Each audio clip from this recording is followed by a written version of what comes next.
Hello, you're listening to KUOI 89.3 FM. I'm Abigail Spencer, your head of production.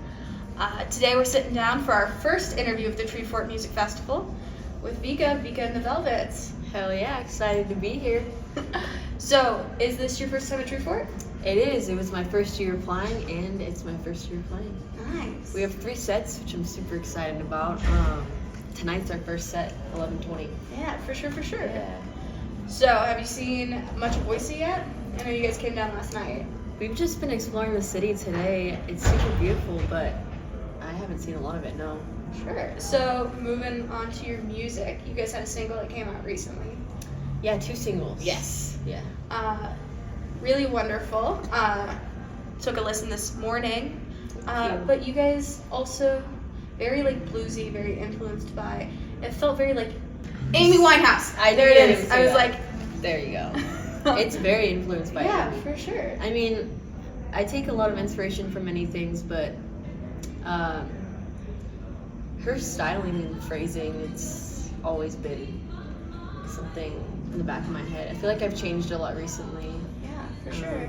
Yeah, do you want to, that was kind of my next segue. So you kind of started out in that more traditional indie pop kind of influences, and you've recently moved into this much more blues, jazz kind of space. Kind of what led to that in your artistry and in that move in your band?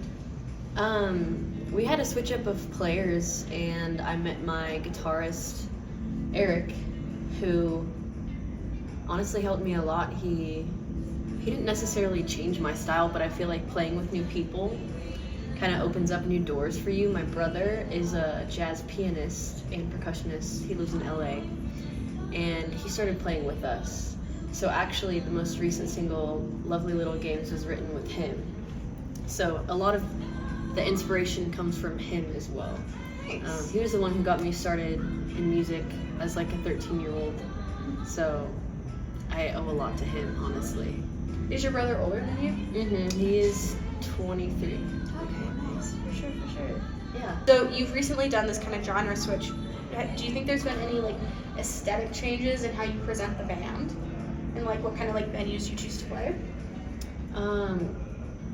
Yeah, definitely. I think we're trying for more of a vintage 60s kind of feel. For sure. We're really trying to up our game with our outfits. It's all kind of expensive though, so it's hard to get that done. But I did see the jacket for tonight on that's a jumpsuit.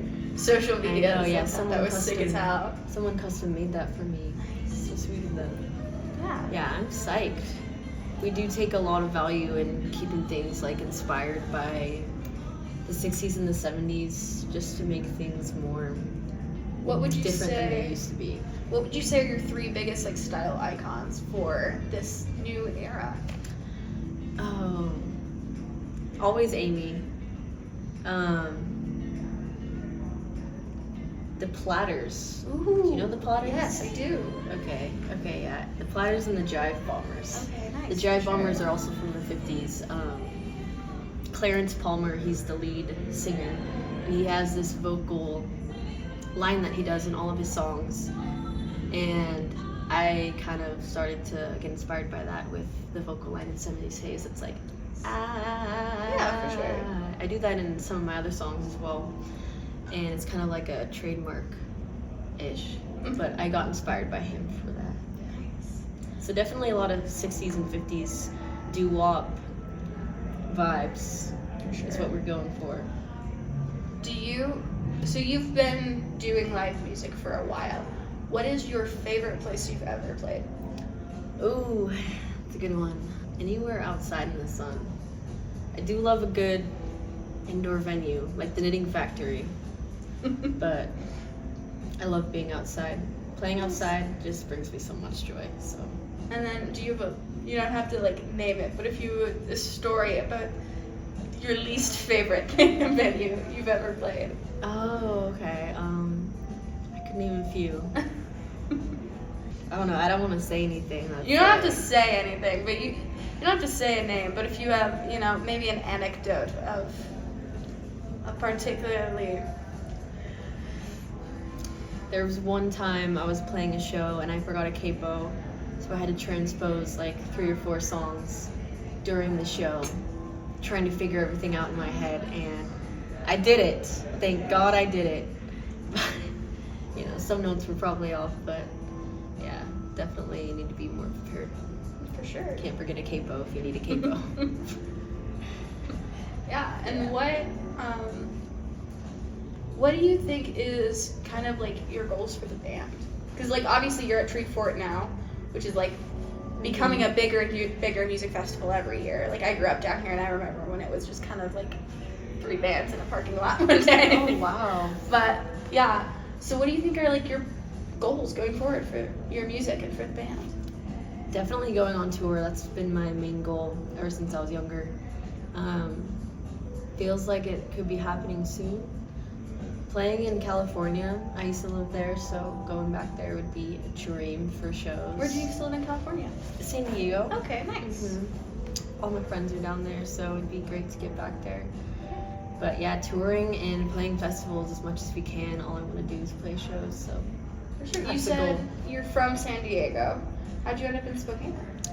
So came from Russia, went to San Diego straight after that for 4 years, and then moved to Spokane because I was adopted.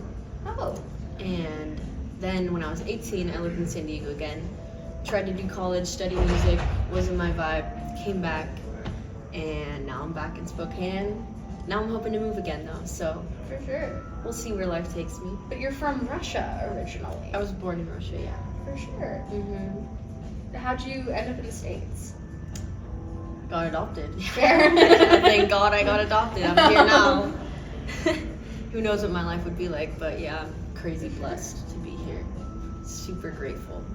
You're from kind of the coastal area. What do you think is next for the band and for you personally?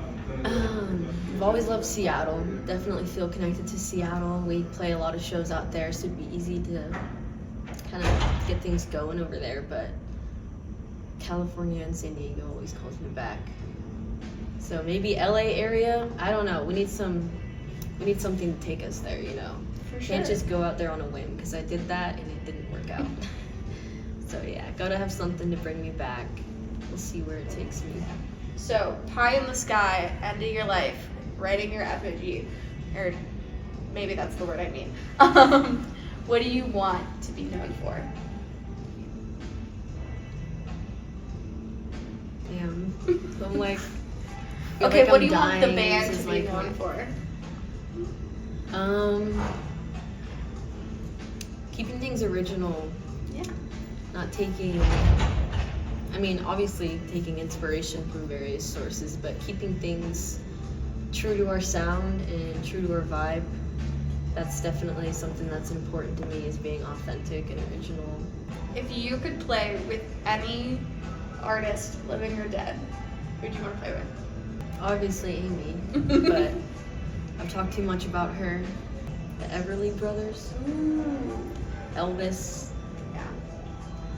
Yeah, all those good 60s kind of old country. Anything with some lap steel I'm gonna love. Awesome. Yeah. Well, do you have anything else to plug before?